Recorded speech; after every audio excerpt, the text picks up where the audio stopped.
Gracias, Rosalba. Muchísimas gracias a los doctores por su excelente presentación y damos continuidad a la segunda charla. Novedades en el diagnóstico y tratamiento de leishmaniasis cutánea y visceral en niños, a cargo del doctor Juan Pablo Rojas. El doctor Juan Pablo Rojas es médico y pediatra de la Universidad Libre Seccional Cali, es especialista en enfermedades infecciosas de la Universidad del Bosque, magíster en epidemiología de la Universidad Libre y estudiante de doctorado en salud de la Universidad del Valle. Actualmente se desempeña como especialista en enfermedades infecciosas en la Fundación Clínica Infantil Club Noel y en Kids and Health en Cali, y es docente de posgrado de pediatría de la Universidad Libre. Bienvenido, doctor Juan Pablo Rojas. Muchísimas gracias por esta presentación que va a iniciar. Muchas gracias, doctora Barrero, por la presentación y muchas gracias al comité organizador del Congreso por la invitación. Entonces, no tengo ningún conflicto de interés para la siguiente presentación. El contenido, vamos a hablar de introducción, epidemiología, manifestaciones clínicas, las ayudas diagnósticas y terapias convencionales. Y nuestro grande de la presentación son los avances en diagnóstico y estrategias de tratamiento, donde vamos a hablar de técnicas de LAM, Buffy-Coat, RPA-LP, la inmunocromatografía con RK39, que es un antígeno, la combinación de las pruebas de Buffy-Coat y RK39, también las terapias con termoterapia láser y CO2, administración intralesional, crioterapia, inmunomodulación, nanotecnología y reutilización de fármacos. A modo de introducción, leishmaniasis es una enfermedad tropical desatendida, de las cuales hay tres formas clínicas: leishmaniasis cutánea, mucocutánea, visceral o calazar. Es ocasionada por el protozoo del género Leishmania y es transmitida por dos vectores, Luxomia y Phlebotomus, que generan 1.3 millones de casos nuevos al año y aproximadamente entre 20.000 a 30.000 muertes al año. Dentro de los complejos de Leishmania tenemos Leishmania aviana, Donovani, mexicana, trópica, con cada una de las siguientes características: brasilensis, panamensis y colombiensis, genera leishmaniasis mucocutánea, asimismo Donovani, Infanton y Chagassi, la visceral. De la cutánea, Leishmania mexicana, amazonensis, venezuelensis, y la cutánea del viejo mundo, tenemos leishmaniasis trópica mayor y etiópica. Estos son los estadios tanto en el insecto como en el humano. Entonces vemos cómo la picadura de estos de los vectores hacia el ser humano, ¿sí? Entonces los promastigotes son fagocitados, ¿sí? Estos se van a transformar en amastigotes en los fagocitos, y ya en el punto 4 los amastigotes se multiplican dentro de las células, que también incluye los macrófagos de varios tejidos, y es aquí el punto clave. En este punto 4 es cuando se presentan las manifestaciones clínicas y además es donde podemos hacer el diagnóstico y el tratamiento van dirigidas a estas formas parasitarias. En cuanto a epidemiología, tenemos de la leishmaniasis visceral, es la que mayor mortalidad presenta. Se ocasiona entre 200.000 a 400.000 casos nuevos al año. El 90% de los casos se encuentran en Bangladesh, Etiopía, India, Sudán y Brasil. De la leishmaniasis cutánea es más frecuente, se presentan 1.3 millones de casos nuevos al año. El 95% de los casos se presentan en América, en el Mediterráneo, Medio Oriente y Asia. 2/3 de los casos están en Afganistán, Algeria, Irán, Brasil y nuestro país. Y de la leishmaniasis mucocutánea, el 90% de los casos se presentan en Bolivia, Brasil y Perú, que afecta nariz, labios y nasofaringe. A nivel país, al periodo epidemiológico séptimo en Colombia del presente año, de la leishmaniasis cutánea se han notificado 2.752 casos, con una disminución del 8.8% con respecto al año previamente anterior. de esos, el 93% son casos tratados con una incidencia de 23,45 por 100.000 habitantes. De la leishmaniasis mucosa, en el mismo periodo de tiempo se notificaron 26 casos, con una disminución del 18,8% con respecto al año anterior, presentando una incidencia de 0,22 por 100.000 habitantes. Leishmaniasis visceral, 20 casos notificados, de los cuales solo 3 fueron confirmados, una incidencia del 0,03 por 100.000 casos. Uno de esos pacientes lastimosamente falleció. En cuanto a las manifestaciones clínicas de leishmaniasis cutánea y mucocutánea, tenemos la úlcera cutánea, que es única o puede ser múltiple, que se presenta en cara y en extremidades. Algunas pueden llegar a curar solas. La leishmaniasis difusa o anérgica se caracteriza por ser impetiginosa, infiltrativa, no ulcerada. Y la intradermorreacción de Montenegro va a dar negativa. Principalmente es ocasionada por leishmaniasis amazonensis. Dentro de la manifestación de la mucosa, de la leishmaniasis de mucosa, hay una lesión destructiva en paladar que fue descrita por el doctor Escomel y lleva su nombre, una forma característica que es la cruz que lleva su nombre. Va a afectar el tabique nasal y faringe, principalmente por el complejo Leishmania brasiliensis, y estas lesiones van a aparecer dentro de los 2 años de la lesión inicial. La leishmaniasis visceral, también conocida como calazar, es mortal si no se trata en más del 95% de los casos. Se va a caracterizar por episodios irregulares de fiebre, pérdida de peso, agrandamiento del vaso e hígado. Además de eso, me va a dejar una anemia. La mayoría de los casos ocurren en Brasil, África Oriental y la India, de la cual se estima que entre 50.000 y 90.000 casos nuevos de leishmaniasis visceral ocurren anualmente en todo el mundo. Y lo preocupante es que solo entre el 25 al 45% se van a notificar a la Organización Mundial de la Salud. Sigue siendo una de las principales enfermedades parasitarias con gran potencial de brote y mortalidad. En cuanto a los diagnósticos convencionales que tenemos, entonces, tenemos el examen directo. El examen directo es un método rápido, es económico y es fácil. Su sensibilidad va a variar entre el 85 al 90%. Y esta sensibilidad varía según el tiempo y la evolución de la lesión, la calidad de la muestra. Tiene que ver mucho la experiencia del observador y si hay sobreinfección bacteriana. Tiene una especificidad del 100%. Se debe realizar incisión del borde para su raspado, donde se encuentran los macrófagos.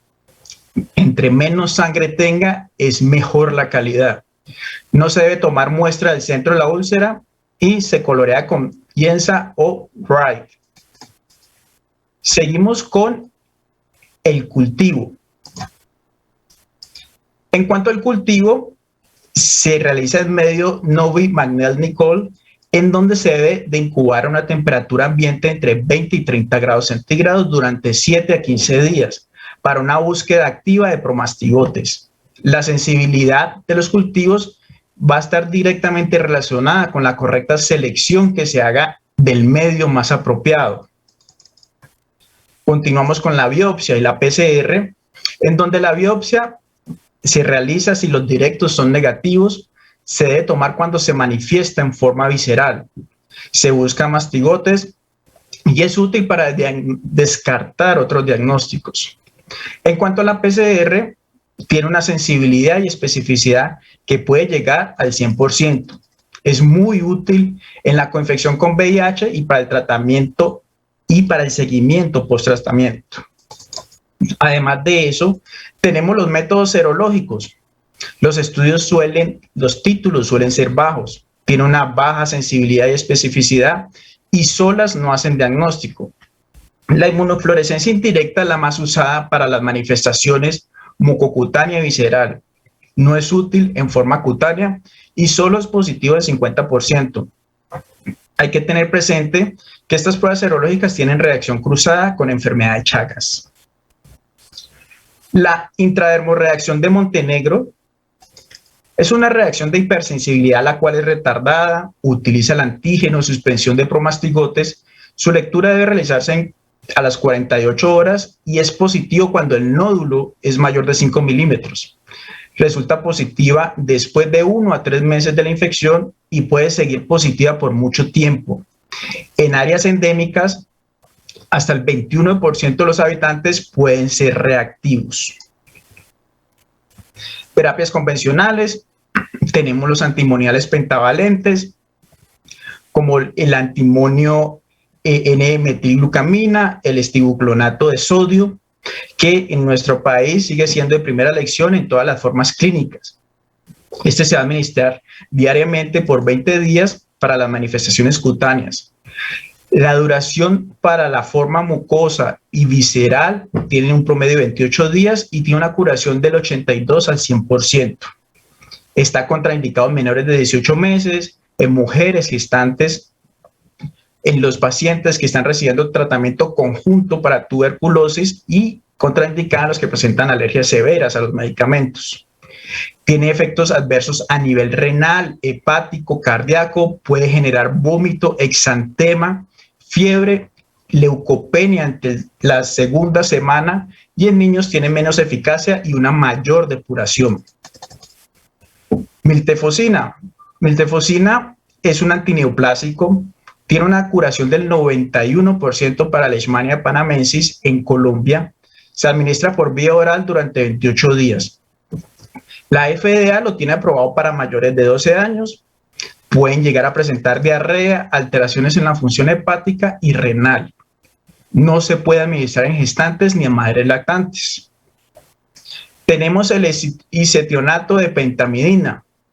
Si no hay respuesta al tratamiento con los medicamentos previos, se administra de manera intramuscular interdiaria por 4 dosis. Puede generar hipotensión, náuseas, dolor local y no se puede administrar en mujeres gestantes y tiene una curación del 93%. Anfotericina B para las formas mucocutáneas graves, visceral y se puede administrar en embarazadas. Se debe vigilar función hepática, renal y hematológica. La paromomicina es un aminoglucósido. En su presentación del 15% se administra por 10 días. Se debe descansar 10 y posteriormente aplicar por otros 10 días. Cuando la concentración de este aminoglucósido es al 15% más gentamicina, se debe aplicar por 20 días. Y los azoles, como el fluconazol por 6 semanas y ketoconazol por 28 días, tiene una muy baja tasa de curación. Ahorita sí, vamos a los avances en diagnóstico. Esta es una publicación bastante interesante, una publicación de autores colombianos, en donde la amplificación de polimerasa recombinante con flujo lateral, RPA-LF, por sus siglas en inglés, el RPA va dirigido al ADN del cinetoplasto de la leishmania y el componente inmunocromatográfico del flujo lateral, esta va a ser una tira que ha demostrado una alta precisión en la detección de la Leishmania viánea. Entonces, este estudio colombiano comparan la sensibilidad y especificidad tanto en los pacientes con leishmaniasis de Tumaco, haciendo la prueba directamente a los pacientes allá en esta zona geográfica, y el laboratorio de referencia es el comparador que fue realizado aquí en Cali. Entonces miramos que la sensibilidad, tanto en el sitio de realización del estudio de Tumaco como en el laboratorio de referencia, es del 75 y 87% respectivamente. Y la especificidad es bastante similar. Este estudio colombiano, que desarrolló un enfoque metodológico, permite el procesamiento de muestras y de una lectura visual de los resultados a simple vista mediante procedimientos adaptados a entornos locales, como los centros de atención primaria, que esa es una de las ventajas. Tenemos el Buffy-Coat, que es microscopía de frotis de capa leucocitaria como una alternativa simple y mínimamente invasiva para el diagnóstico parasitológico de la leishmaniasis visceral.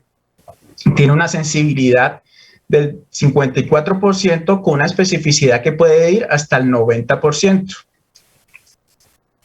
La AMP, que es la amplificación isotérmica, técnica de bucle mediada por ADN para detectar Leishmania species. Las ventajas del método LAMP son su tiempo más corto de reacción, una falta de requisito de equipos sofisticados y el juicio visual de positividad basado en la turbidez de la mezcla de reacción. Tenemos la inmunocromatografía del antígeno RK39. Es una prueba rápida para detectar este antígeno RK39 en el diagnóstico de leishmaniasis visceral y es utilizada en suero. Tiene una sensibilidad del 71% y una especificidad del 76.8%.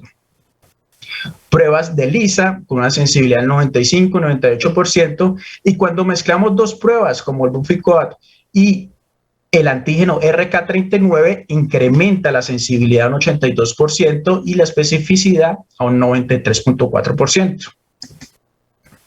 En cuanto a los avances en tratamiento, tenemos termoterapia. La termoterapia, el modo de acción es que va a inhibir la reproducción de Leishmania a temperaturas mayores de 39 grados centígrados. Tiene una eficiencia del 75% para las lesiones pequeñas, con una tasa de curación para la Leishmania atrópica del 98%. El efecto adverso y la hiperpigmentación. Tenemos la paramomicina más cloruro de metilbencetonio al 12%. Es efectivo para las lesiones pequeñas, que una tasa de curación para la Leishmania mayor de 41%, para la Leishmania brasiliensis de 85.7%, y el efecto adverso son las eritemas, vesículas y edema que puede generar esta mezcla de medicamentos. El láser con CO2 va a generar termolisis del tejido infectado con una eficiencia del 93.7%. El efecto adverso es hiperpigmentación y este se puede asociar en conjunto con la paromomicina. Tenemos el 5-clorhidrato de ácido aminoleucínico al 10%, es bastante efectivo y tiene que realizarse monitoría de este medicamento. Así también tenemos el 5-clorhidrato de ácido aminoleucínico al 10% más luz roja. Es efectivo y una tasa de curación para la Leishmania mayor de 93.5%, genera hiperpigmentación como efecto adverso, crioterapia con una eficiencia del 57%, es aceptable, hay que estarle haciendo monitoría continua a esas lesiones, y si se asocia con miltefosina intralesionar, el Leishmania mayor tiene una curación del 84%. Miltefosina tópica, efectiva, tiene que ser monitorizada.